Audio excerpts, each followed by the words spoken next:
Hello students. Last class में हम discuss कर रहे थे एंथर की स्ट्रक्चर के बारे में। हमने डिस्कस करा था माइक्रोस्पोरोजेनेसिस के बारे में। उसमें हमने सक्सेसिव और साइमल्टेनियस टाइप ऑफ साइटोकाइनेसिस के बारे में पढ़ा था और टेट्राड फॉर्मेशन के बारे में पढ़ा था। कितने तरह के टेट्राड होते हैं, ये सब चीज़ें हम लोग पढ़ चुके हैं। तो अब इस क्लास में हम डिटेल में पढ़ने वाले हैं, इसी चीज़ को आगे कंटिन्यू करते हैं। कुछ टेट्राड ऐसे होते हैं, मैंने बताया था टेट्राड जो है वो 4 माइक्रोस्पोर से मिलकर बनते हैं। टेट्राड के अंदर 4 माइक्रोस्पोर होते हैं। चारों माइक्रोस्पोर जब मैच्योर हो जाते हैं तो वो अलग अलग हो जाते हैं, सेग्रीगेट हो जाते हैं और हर माइक्रोस्पोर एक पोलिन ग्रेन में डेवलप हो जाता है। यानी एक माइक्रोस्पोर मदर सेल से 4 माइक्रोस्पोर बनेंगे और 4 माइक्रोस्पोर से 4 पोलिन ग्रेन बनेंगे। ठीक है। लेकिन कुछ प्लांट्स जैसे कि ओलोडिया, ड्रोसेरा, टाइफा, जिनकस, क्रिप्टोस्टेजिया, इनके अंदर क्या होता है, इनके अंदर माइक्रोस्पोर टेट्राड जो है वो सेग्रीगेट नहीं होते। टेट्राड टेट्राड की फॉर्म में बने रहते हैं। टेट्राड जो है वो अलग अलग नहीं होते, यानी टेट्राड के माइक्रोस्पोर सेग्रीगेट नहीं होते और चारों के चारों माइक्रोस्पोर मिल करके एक कंपाउंड पोलन ग्रेन का फॉर्मेशन करते हैं। किसका फॉर्मेशन करते हैं? कंपाउंड पोलन ग्रेन का फॉर्मेशन करते हैं। What I am telling you here, Elodea, Drosera, Typha, Juncus and Cryptostegia, these are the plants जिनके अंदर माइक्रोस्पोर टेट्राड की फॉर्म में ही रहते हैं, टेट्राड से अलग अलग नहीं होते। और जब ये टेट्राड की फॉर्म में रहेंगे तो चारों मिल करके एक कंपाउंड पोलन ग्रेन का फॉर्मेशन करते हैं। ठीक है। अब हम आगे देखते हैं, इसी चीज को कंटिन्यू करते हैं, वन बाय वन डिस्कस। सबसे पहले एंथर जो है वो मैच्योर हो जाता है। मैच्योर होगा तो वो डिहाइड्रेट हो जाएगा। एंथर मैंने आपको स्ट्रक्चर डिटेल में बता दी है, anther wall then sporogenous tissue. जब ये मैच्योर होगा, डिहाइड्रेट होगा, तो उसके बाद क्या होगा, माइक्रोस्पोर डिसोसिएट कर जाते हैं एक दूसरे से। डिसोसिएट करके हर माइक्रोस्पोर एक पोलन ग्रेन में डेवलप हो जाता है। लेकिन एक्सेप्शन मैं पहले बता चुका हूं, इलोडिया, ड्रोसेरा, टाइफा, जुनकस, क्रिप्टोस्टेजिया, इनके अंदर माइक्रोस्पोर सेग्रीगेट होते ही नहीं है। ठीक है। फिर जब माइक्रोस्पोर यूजुअली डिसोसिएट होंगे, डिसोसिएट होकर के सेवरल थाउजेंड्स ऑफ माइक्रोस्पोर वो क्या करेंगे, वो पोलन ग्रेन का फॉर्मेशन करेंगे। Thousands of microspore pollen grain का फॉर्मेशन कर रहे हैं। Thousands of microspore pollen grain का फॉर्मेशन कहां पे कर रहे हैं? माइक्रोस्पोरेंजियम के अंदर कर रहे हैं। और माइक्रोस्पोरेंजियम कहां पे है? Microsporangium it is inside the anther. और बाइस्पोरेंजिएट के अंदर 2 माइक्रोस्पोरेंजिया होते हैं, टेट्रास्पोरेंजिएट के अंदर 4 माइक्रोस्पोरेंजिया होते हैं और मोनोस्पोरेंजिएट के अंदर 1 माइक्रोस्पोरेंजिया होता है। इन माइक्रोस्पोरेंजिया के अंदर several thousands of pollen grain are formed. क्या आपको मेरी बात समझ आ रही? सबसे पहले एंथर मैच्योर होगा, मैच्योर होने के बाद वो डिहाइड्रेट हो जाता है। जैसे ही वो मैच्योर होकर के डिहाइड्रेट होगा तो इसमें माइक्रोस्पोर जो है वो टेट्राड में अलग अलग हो जाएंगे। जब वो अलग अलग हो जाएंगे तो उसके बाद हर एक माइक्रोस्पोर पोलन ग्रेन में डेवलप हो जाएगा। किस में डेवलप हो जाएगा? पोलन ग्रेन में। अब हर पोलन ग्रेन का फॉर्मेशन माइक्रोस्पोर से हो रहा है, तो thousands of pollen grain will be formed from the thousands of microspores. Clear? आगे देखते हैं, इसी चीज को कंटिन्यू करते हैं। सबसे पहले माइक्रोस्पोर जो पोलन ग्रेन बनाता है उसकी स्ट्रक्चर की बात करते हैं। अब जो ये पोलन ग्रेन है, ये पोलन ग्रेन जो बेटा है, ये चारों तरफ से कवरिंग से कवर रहता है और इस पोलन ग्रेन की कवरिंग को बोलते हैं स्पोरोडम। क्या बोलते हैं? स्पोरोडम। ये जो स्पोरोडम है ये क्या है? पोलन ग्रेन की सेल वॉल है। क्या है ये? पोलन ग्रेन की सेल वॉल को ही स्पोरोडम बोला जाता है। स्पोरोडम में 2 लेयर होती हैं, एक्साइन बाहर की तरफ, इंटाइन अंदर की तरफ। एक्साइन बाहर की तरफ, इंटाइन अंदर की तरफ। एक्साइन जो है वो आउटर मोस्ट लेयर है जो कि बनी होती है स्पोरोपोलिनिन की। किसकी बनी होती है? स्पोरोपोलिनिन की। और sporopollenin is the resistant organic material, most of the resistant organic material. ये एक फैटी सब्सटेंस है जो कि हाई टेम्परेचर को, हाई एसिडिटी को, हाई एल्कलिनिटी को क्या कर सकता है? टॉलरेट कर सकता है। यानी कि it can withstand with harsh condition. ठीक है। अभी तक कोई एक ऐसा एंजाइम नहीं देखा गया जो स्पोरोपोलिनिन को डिग्रेड कर सके।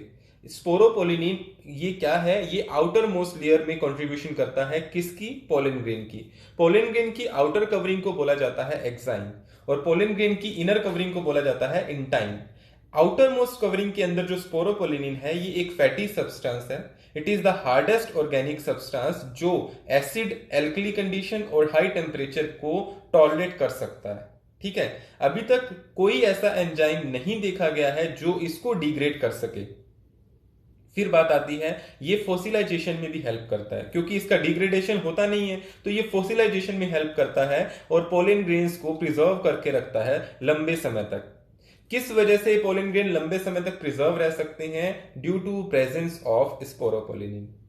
अब एक चीज और आती है इसके बारे में इंपॉर्टेंट पॉइंट, कि ये स्पोरोपोलिनिन हर प्लांट की स्पीशीज के अंदर, हर प्लांट की सीड्स के पोलन ग्रेन के चारों तरफ स्पेसिफिक फैसिनेटिंग डिजाइन बनाते हैं, एक पैटर्न बनाते हैं। हर प्लांट के पोलन ग्रेन जो है, किसी भी प्लांट का पोलन ग्रेन उठा लो, उसके एग्जाइन में स्पोरोपोलिनिन का जो डिजाइन होगा, जो पैटर्न होगा, वो डिफरेंट होगा। तो अगर आपको ये डिफरेंट मिल रहा है तो इसका मतलब हम इसको क्लासिफिकेशन में यूज कर सकते हैं। दीज डिजाइन्स और pattern can be use for the taxonomic purpose. अगर हमें किसी प्लांट्स को कैटेगराइज करना है तो हमें उनके अलग अलग फीचर्स देखने होंगे। तो this is providing us taxonomic significance. कैसे? क्योंकि अगर हम प्लांट्स को on the basis of their structure of pollen grain classify करना चाहते हैं तो we can classify them on the basis of the pattern और designing of this sporopollenin. Clear है? सो हम इस बेस पे प्लांट्स को क्या कर सकते हैं? क्लासिफाई कर सकते हैं। मैं आपको फिर से बता दूं, क्या कह रहा हूं कि पोलन ग्रेन जो है वो डिफरेंट डिफरेंट होते हैं क्योंकि उनके ऊपर जो है ये एक एरे होता है, पर्टिकुलर डिजाइन होता है, पर्टिकुलर पैटर्न होता है जो हमें हेल्प करता है टेक्सोनोमिक क्लासिफिकेशन के अंदर। टेक्सोनोमिक सिग्निफिकेंस है हमारे लिए। क्लियर है? अब देखते हैं इंटाइन की बात करते हैं। इंटाइन जो है बेटा, इंटाइन इनर मोस्ट लेयर है पोलन ग्रेन की। अब ये इनर वॉल थिन होती है एज कंपेयर टू एक्साइन और ये कॉन्टिन्यूस होती है। एक्साइन कॉन्टिन्यूस नहीं होता क्योंकि जहां जहां पे एक्साइन नहीं होगा वहां वहां पे जर्म पोर्स होते हैं। ठीक है, और ये क्वेश्चन कई बार पूछा गया है कि इंटाइन किससे मिलकर बनी होती है। तो intine it is made up of cellulose and pectin. Intine किससे मिलकर बनी होती है? सेलुलोज और पैक्टिन से मिलकर बनी होती है। अब मैं आपको एक और पॉइंट बता दूं, पोलन ग्रेन को ही मेल गैमेटोफाइट बोला जाता है। अगर आपसे कोई पूछ ले कि एंजियोस्पर्म्स के अंदर मेल गैमेटोफाइट स्ट्रक्चर क्या है, तो pollen grain is the male gametophyte जिसके अंदर मेल गैमेट्स बनेंगे। ठीक है, one more thing, generally pollen grain का साइज कितना होता है? 25 टू 50 माइक्रोमीटर। इसका डायमीटर होता है 25 से लेकर के 50 माइक्रोमीटर। यूजुअली ये स्फेरिकल शेप के होते हैं। ठीक है, तो पोलन ग्रेन की स्ट्रक्चर क्लियर हो गई आपको? पोलन ग्रेन की स्ट्रक्चर बहुत इंपॉर्टेंट है, ध्यान से सुनिएगा। अब हम बात करते हैं नेक्स्ट। इसमें हम देखेंगे कि पोलन ग्रेन जो है, जो इसकी एक्साइन है, एक्साइन के अंदर फिर से दो लेयर होती हैं। There are two layers in the exine. पहली है एक्टेक्साइन, सेकंड है एंडेक्साइन। पहली वाली को सेक्साइन भी बोलते हैं, दूसरी वाली को नेक्साइन। अब पहली जो लेयर है इसमें 3 लेयर्स होती हैं। एक्टेक्साइन के अंदर 3 लेयर्स आर देयर। पहली है टेक्टम, दूसरी है बैकुलम, तीसरी है basal foot. Tectum, baculum, basal foot. और टेक्टम का काम क्या है? वो पोलन की डिजाइनिंग के लिए रिस्पॉन्सिबल है। जो भी डिजाइनिंग डेवलपमेंट होती है पोलन ग्रेन पे, वो किस वजह से होती है? वो टेक्टम की वजह से होती है। And who is responsible for this designing? Sporopollenin is responsible for this designing. Clear? आगे मूव करें, आगे देखते हैं। एक्साइन जो है, एक्साइन कंट्रीब्यूटेड होता है माइक्रोस्पोर साइटोप्लाज्म से। माइक्रोस्पोर का जो साइटोप्लाज्म है वो एक्साइन बनाता है। अब एक चीज और आती है जिसको हम पढ़ते हैं पोलन किट के बारे में। पोलन किट क्या है? पोलन किट एक स्टिकी लेयर है जो कि लिपिड और कैरोटीनॉइड्स की बनी होती है। पोलन किट एक स्टिकी लेयर है जो कि लिपिड्स और कैरोटीनॉइड्स की बनी होती है। इसका मेन पर्पस क्या है? ये प्रोटेक्टिव स्ट्रक्चर है और ये अट्रैक्शन का काम भी करती है। किसको अट्रैक्ट करती है? ये इंसेक्ट को अट्रैक्ट करती है ताकि इंसेक्ट पोलिनेशन में हेल्प कर सके। सेकेंड थिंग, ये यूवी रेडिएशन से पोलन ग्रेन को बचाती है। It can trap the UV radiations. Pollen kit UV radiation से पोलन ग्रेन को बचाते हैं। पोलन किट जो है, इसीलिए इनका यूज सनस्क्रीन लोशंस में भी किया जाता है। जो हम लोग सनस्क्रीन लोशंस यूज करते हैं तो हम उसमें पोलन किट ऐड करते हैं। क्यों? क्योंकि पोलन किट्स के अंदर ये एक एबिलिटी होती है कि वो यूवी रेडिएशंस को ट्रैप कर सकते हैं। तो मैंने पोलन किट के बारे में 3 इंपॉर्टेंट फीचर बताए। पहला, ये एक स्टिकी लेयर है जो कि लिपिड और कैरोटीनॉइड्स की बनी होती है। दूसरा, ये इंसेक्ट को अट्रैक्ट करने का काम करती है। तीसरा, ये पोलन को यूवी रेडिएशन के डैमेजिंग इफेक्ट से बचाती है। इसीलिए हम इनको सनस्क्रीन लोशंस में भी यूज करते हैं, ताकि हम लोगों को भी यूवी रेडिएशन के डैमेजिंग इफेक्ट से हमें छुटकारा मिल सके या हम अपने आप को बचा सकें। ठीक है, नेक्स्ट देखते हैं। पोलन किट का जो कंट्रीब्यूशन है, मैं पहले ही बता चुका हूं, टेपिटम सेल जो है वो पोलन किट को रिलीज करती हैं। ठीक है, पोलन किट के बाद आगे देखते हैं next point, this is the structure of pollen grain. इसको डिटेल में पढ़ेंगे। सबसे पहले मैं बताऊं तो ट्यूब सेल एक बड़ी सेल है। ट्यूब सेल के अंदर एक छोटी सेल होगी जिसको बोलेंगे हम, ये तो वैक्यूल हो गए, ये ट्यूब न्यूक्लियस हो गया। अब ये जो छोटी सेल है ये है जनरेटिव सेल, जो कि ट्यूब सेल के साइटोप्लाज्म में फ्लोट कर रही है। एक ट्यूब सेल है, ट्यूब सेल के अंदर ट्यूब न्यूक्लियस है, वैक्यूल्स हैं, और उसके साइटोप्लाज्म में एक और छोटी सेल जो है वो फ्लोट कर रही है जिसका नाम है जनरेटिव सेल। अब जनरेटिव सेल जो है ये कवर रहती है, पूरी ट्यूब सेल और जनरेटिव सेल एक कवरिंग से जिसको बोलते हैं इंटाइन। आप देख पा रहे हैं इंटाइन कॉन्टिन्यू है, थिन है, और ये सेलुलोज और पैक्टिन की बनी होती है। ठीक है, इंटाइन के चारों तरफ एक थिक कवरिंग होती है जो एक्साइन कहलाती है। एक्साइन कॉन्टिन्यू नहीं है, देख पा रहे हैं आप, एक्साइन जगह जगह पे डिसकंटिन्यू हो रही है, और जहां जहां पे ये डिसकंटिन्यू हो रही है वहां वहां पे एक पोर लाइक स्ट्रक्चर बन रही है जिसको क्या बोलते हैं, जर्म पोर बोलते हैं। तो ये एक डेवलप्ड मैच्योर पोलन ग्रेन की स्ट्रक्चर है। अभी आपको जनरेटिव सेल के बारे में बताया। जनरेटिव सेल और ट्यूब सेल कब बनती हैं, जब माइक्रोस्पोर के अंदर माइटोसिस होगा, उससे दो सेल्स बन जाएंगी, और एक ट्यूब सेल होगी बड़े साइज की, दूसरी जनरेटिव सेल होगी छोटे साइज की। इंटाइन और एक्साइन क्लियर है, जर्म पोर क्लियर है। ट्यूब न्यूक्लियस जो है ये क्या करता है, ये बाद में पोलन ट्यूब को गाइड करता है कि उसको किस तरफ मूव करना है। ठीक है, आगे देखते हैं। ये था section of mature two celled pollen grain of an angiosperm. फिर अगला डायग्राम है, जब पोलन ट्यूब जर्मिनेट होती है, पोलन ग्रेन जर्मिनेट हो जाता है और पोलन ट्यूब बाहर निकल के आती है। जर्म पोर के अंदर से इंटाइन बाहर आ रहा है। जर्म पोर के अंदर से आप देख पा रहे हैं, जर्म पोर के अंदर से जो है इंटाइन बाहर आ रहा है। I just want to clarify this thing here. ये इस तरह से बाहर आ रही है। कहां से आ रही है, यहां से जर्म पोर से। जब ये बाहर आएगी तो इसमें आप देखेंगे सबसे पहले की बाहर की तरफ क्या होगा, सबसे पहले बाहर की तरफ होगी मेल गैमिट्स, और मेल गैमिट्स को गाइड कर रही है ट्यूब न्यूक्लियस। जो जनरेटिव सेल थी, जनरेटिव सेल ने माइटोसिस से दो मेल गैमिट्स बना दिए। अब दो मेल गैमिट्स जो हैं उनके आगे की तरफ होगा डेंस साइटोप्लाज्म। ठीक है, और उसमें हम बात करेंगे डेंस साइटोप्लाज्म के बाद ये है पोलन ट्यूब। पोलन ट्यूब की बात करते हैं, इसमें कैलोस प्लग बन जाते हैं। मेल गैमिट्स मूव कर रहे हैं आगे की तरफ, इस तरह मेल गैमिट मूव कर रहे हैं। अब मेल गैमिट वापस भी तो जा सकते हैं, मेल गैमिट्स बैकफ्लो भी कर सकते हैं, तो उसको रोकने के लिए जगह जगह पर पोलन ट्यूब में कैलोस प्लग बन जाते हैं। ये कैलोस प्लग मेल गैमिट्स के बैकफ्लो को रोकते हैं। ठीक है, अब मैंने आपको क्या क्या चीजें बताई। एक तो बताया ट्यूब न्यूक्लियस जो कि गाइड कर रहा है। ठीक है, आप देखेंगे इसको यहां पे क्लियर करता हूं मैं आपको।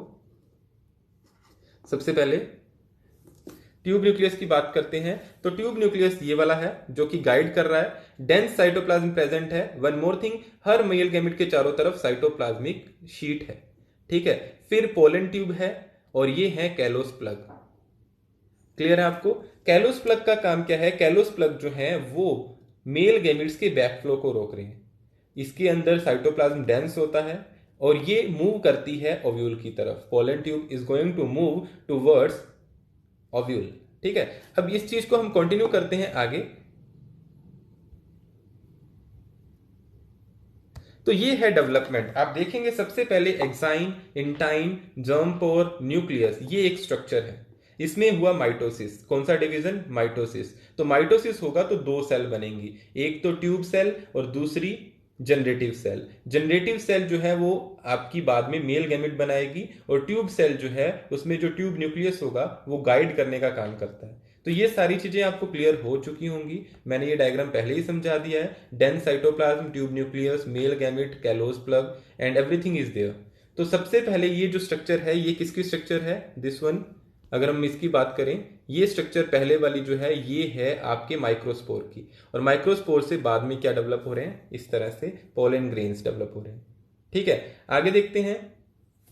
पोलन ग्रेन जो है इनको हम 3 कैटेगरी में डिवाइड कर सकते हैं। These pollen grain can be categorise into 3 category, monocolpate, bicolpate, tricolpate. Monocolpate में क्या होगा, जब एक ही जर्म पोर होता है, यानी एक्साइन पूरी कंटिन्यू होती है, बस एक पॉइंट पे वो डिसकंटिन्यू हो जाती है, तो मोनोकोल्पेट।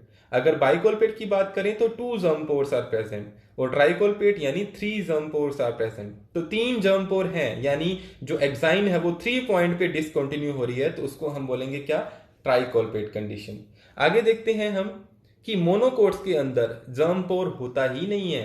मोनोकोट्स के अंदर जर्म पोर होता ही नहीं है पोलन ग्रेन में। उनमें क्या होती है, जर्माइनल फ्लोरो होती है। जर्माइनल फ्लोरो जो है वो जर्म पोर का काम करती है। What I am telling you here, pollen grain 3 तरह के हैं, मोनोकोल्पेट, बाइकोल्पेट, ट्राइकोल्पेट। ठीक है, मोनोकोल्पेट में 1 जर्म पोर होगा, बाइकोल्पेट में 2 होंगे, ट्राइकोल्पेट में 3 जर्म पोर्स होंगे, और मोनोकोट में जर्म पोर्स होंगे ही नहीं। उसकी जगह पे क्या होगा, जर्माइनल फुरो प्रेजेंट होगी।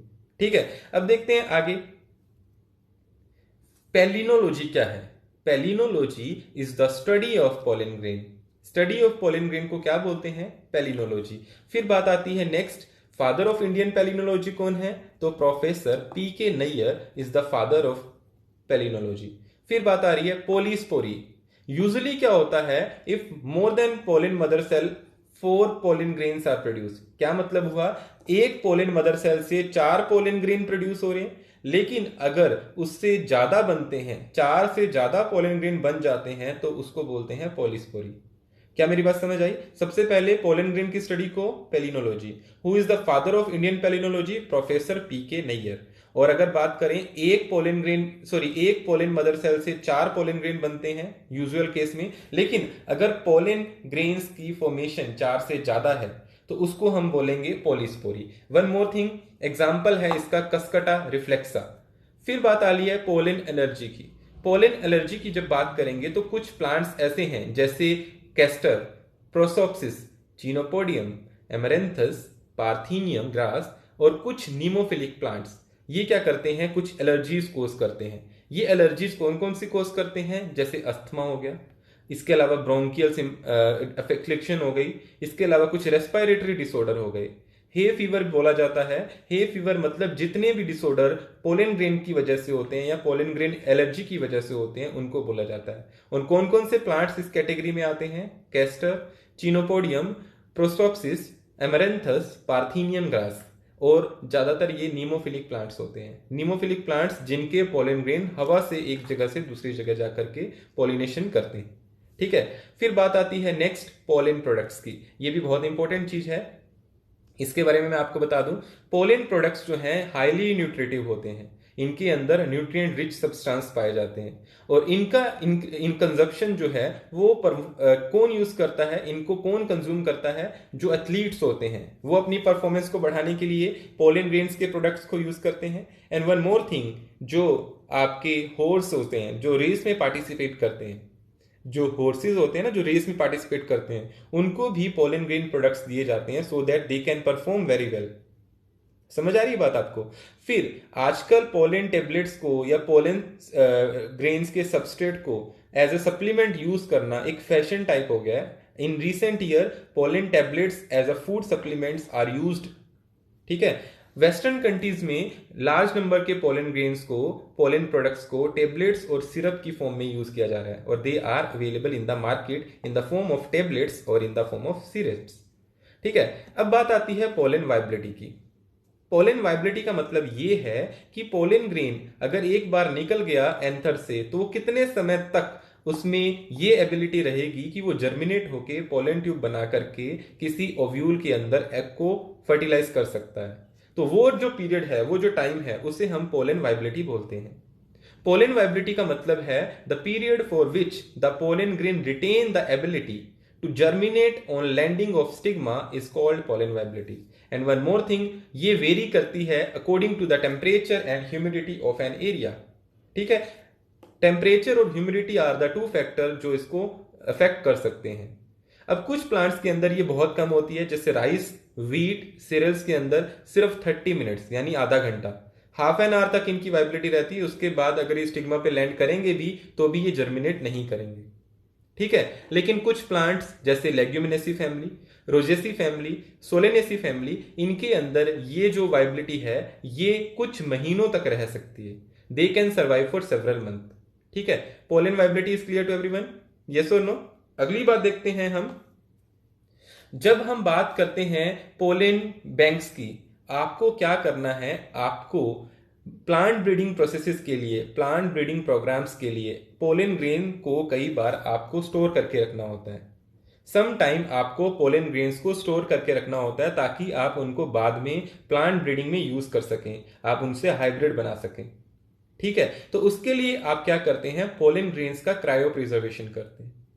क्रायो प्रिजर्वेशन का मतलब क्या है, आप पोलन ग्रेन्स को -196 डिग्री पर स्टोर करके प्रिजर्व करके रखते हैं। तो अगर हम -196 डिग्री पर पोलन ग्रेन्स को प्रिजर्व करके रख रहे हैं तो उसको बोला जाता है क्या, उसको बोला जाता है कि हम उनकी स्टोरेज कर रहे हैं। तो ऐसे स्टोरेज, ऐसे सेंटर जो स्टोरेज करते हैं उसको बोलते हैं pollen banks.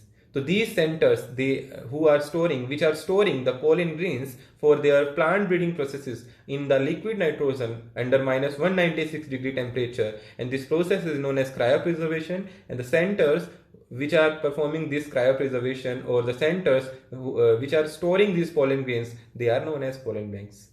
Clear? Pollen banks clear, pollen viability clear.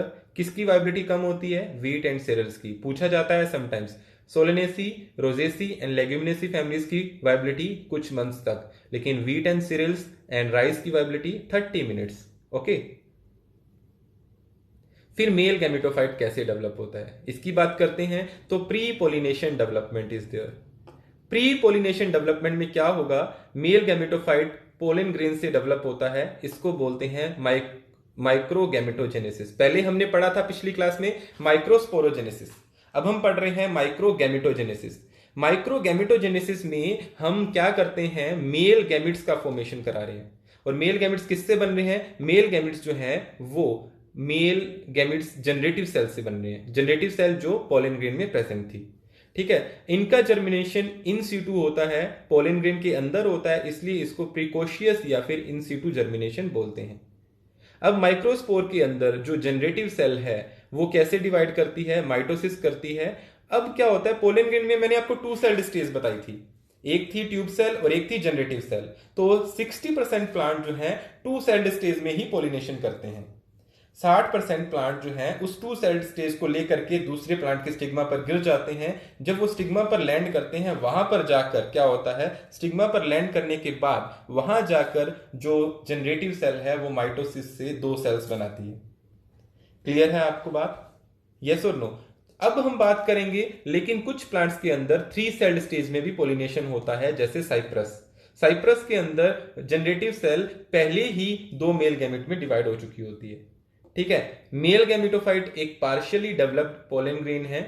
ठीक है। अभी ये डेवलप नहीं हुआ क्योंकि जनरेटिव सेल जो है वो गैमेट्स में डेवलप होगी। अब ये हैप्लॉइड स्ट्रक्चर है पोलन ग्रेन, ये स्ट्रक्चर देख रहे हैं आप। स्ट्रक्चर क्या है, ये एक पोलन ग्रेन टेट्राड है, यानी ये इनमें से जो 4 आपको माइक्रोस्पोर दिख रहे हैं, ये चारों क्या बनाएंगे, ये चारों एक एक पोलन ग्रेन बनाएंगे। ठीक है। 4 पोलन ग्रेन बनेंगे। ये इनमें से हमने एक ले लिया पोलन ग्रेन, बाद में इसका क्या होगा आप देख पा रहे हैं, इसमें से सबसे पहले 2 वैक्यूल्स बनेंगी और एक न्यूक्लियस। ये आपको क्लियर कट दिख रहा है। अब क्या होगा, थर्ड स्टेप पे वैक्यूल ने आधे से ज्यादा साइटोप्लाज्म को कवर कर लिया है, यानी न्यूक्लियस के पास 3/4 एरिया बचा है डिवाइड करने के लिए, सॉरी 1/4 एरिया बचा है डिवाइड करने के लिए। 3/4 एरिया वैक्यूल ने कवर कर लिया है। इसलिए यहां पर जो डिवीजन वो सिमेट्रिकल नहीं होगा, असिमेट्रिकल होगा, यानी साइटोप्लाज्म पूरी तरह से डिस्ट्रीब्यूट नहीं हो पाएगा, क्योंकि ज्यादातर साइटोप्लाज्म तो किसने कवर कर लिया, वैक्यूल ने। जो थोड़ा बहुत बचा वहां पे न्यूक्लियस डिवाइड करेगा। तो ये डिवीजन होगा कैसा, एसिमेट्रिक। तो यहां पर एसिमेट्रिक स्पिंडल बनेंगे, जिस वजह से 2 सेल में ये डिवाइड होगी, लेकिन दोनों सेल का साइज अलग अलग होगा। एक साइज जो है वो बड़ा होगा, दूसरी साइज जो है सेल का वो छोटा होगा। अब जो बड़े सेल की साइज की बात कर रहे हैं, बड़ा सेल जो है वो क्या है, वो है आपके सामने वेजिटेटिव सेल, और जो दूसरा है वो है जनरेटिव सेल। क्लियर है आपको? ये आपके पास पोलन ग्रेन डेवलप हो चुका है, माइक्रोस्पोर से पोलन ग्रेन का डेवलपमेंट हो चुका है। तो ये है कौन सी stages of microspore maturing into a pollen grain. Clear है आपको? Is this thing clear? ठीक है, अब बात आती है पोस्ट पोलिनेशन डेवलपमेंट की। इसको ध्यान से पढ़ते हैं। पोस्ट पोलिनेशन डेवलपमेंट में क्या होता है? पोलन ग्रेन फॉल कर गए स्टिग्मा पर, पोलन ग्रेन स्टिग्मा पर फॉल कर गए, उसके बाद क्या होगा, वहां से वो स्टिग्मा कुछ सिक्रीशन करेगी। स्टिग्मा पे जैसे ही मान लीजिए हमारे पास है ये पोलन स्टिग्मा, इस पे पोलन ग्रेन लैंड करे। जब इस पे पोलन ग्रेन लैंड करे तो इसने उसको रिस्पॉन्ड करने के लिए कुछ सिक्रीशन यहां पे सिक्रीट कर दिए। उन सिक्रीशंस में से पोलन ग्रेन वाटर और न्यूट्रिएंट्स को एब्जॉर्ब कर लेंगे। ठीक है, कहां से एब्जॉर्ब करेंगे? जर्म पोर के थ्रू एब्जॉर्ब कर लेंगे। तो ये थी स्टिग्मा, इस पे पोलन ग्रेन गिरे तो इसने कुछ सिक्रीशन करा जिसको पोलन ग्रेन ने एब्जॉर्ब कर लिया। अब ये जो एब्जॉर्प्शन हुई उसके बाद वहां से पोलन ट्यूब निकलेगी। ठीक है, जर्म पोर जो है वो पोलन ट्यूब निकालता है। तो ये नीट 2012 की लाइन है, पेपर में आया हुआ है, initiation of pollen tube is the function of germ pore. ठीक है, फिर बात आती है नेक्स्ट, जो एग्जाइम है वो बर्स्ट हो जाता है, ट्यूब सेल बाहर आ जाती है पोलन ट्यूब की फॉर्म में, और pollen is surrounded by intine. Intine रह जाएगा, इंटाइन इलोंगेट होकर के क्या बनाएगा? पोलन ट्यूब बनाएगा। पोलन ग्रेन जो है बेटा, पोलन ग्रेन अलग अलग तरह के होते हैं, ये दो कैटेगरी में डिवाइड किए गए हैं, मोनोसिफोनस एंड पॉलीसिफोनस। मोनोसिफोनस अगर एक ही पोलन ट्यूब होती है पोलन ग्रेन जर्मिनेशन के टाइम पे तो मोनोसिफोनस, और अगर एक से ज्यादा होती हैं तो पॉलीसिफोनस। अब बात आती है members of Cucurbitaceae and Malvaceae family की, तो इनमें पॉलीसिफोनस कंडीशन पाई जाती है। मैंने आपको क्या बताया, अगर एक पोलन ट्यूब है तो मोनोसिफोनस कंडीशन, अगर पोलन ग्रेन से एक से ज्यादा पोलन ट्यूब निकलती हैं तो इट इज पॉलीसिफोनस कंडीशन। क्लियर? अब देखते हैं आगे। पोलन ट्यूब जो है सबसे पहले ऑब्जर्व करने वाले पर्सन थे जीबी एमिकी। इन्होंने 1824 के अंदर पोर्टलाका ओलेरेशिया के अंदर सबसे पहले पोलन ट्यूब को ऑब्जर्व करा। पोलन ट्यूब की जो ग्रोथ है वो एपिकल होती है, टिप पर ग्रोथ ज्यादा होती है। और कौन रेगुलेट करता है? Boron, calcium and carbohydrate. Boron, calcium और कार्बोहाइड्रेट पोलन ट्यूब की ग्रोथ को रेगुलेट करते हैं। और स्टिमुलेट कौन करते हैं? Auxin and gibberellin. Auxin gibberellin pollen tube formation को स्टिमुलेट करते हैं। बात आती है बेस्ट टेम्परेचर की जिसपे पोलन ट्यूब अच्छे से ग्रोथ कर सकती है, तो वो है 20 से 30 डिग्री सेंटीग्रेड। ठीक है, फिर उसके बाद मैंने आपको बताया जनरेटिव सेल, उसके न्यूक्लियस में फिर से डिवीजन होगा। कौन सा डिवीजन होगा? माइटोसिस होगा, जिससे दोबारा दो मेल गैमेट बनेंगे। ये दोनों non motile amoeboid male gamete होंगे। थोड़ा सा इनमें साइज में भी डिफरेंस होता है। ठीक है, अब ट्यूब सेल जो है वो एंटर करती है कहां पर? वो एंटर करेगी आपके ट्यूब न्यूक्लियस एंटर करेगा first, which is vestigial and soon disintegrate, और tube nucleus guides the passage of pollen tube. मैंने आपको पहले ही बता दिया था जो ट्यूब न्यूक्लियस है वो पोलन ट्यूब को ये गाइड करती है कि अभी हमें किस तरफ मूव करना है। ठीक है, तो इसी के साथ हम इस क्लास को यहीं एंड करते हैं। नेक्स्ट क्लास में हम फीमेल रिप्रोडक्टिव सिस्टम को स्टार्ट करेंगे। यहां तक क्लियर है सबको? ठीक है, तो will meet you in the next class with the next topic. Bye bye.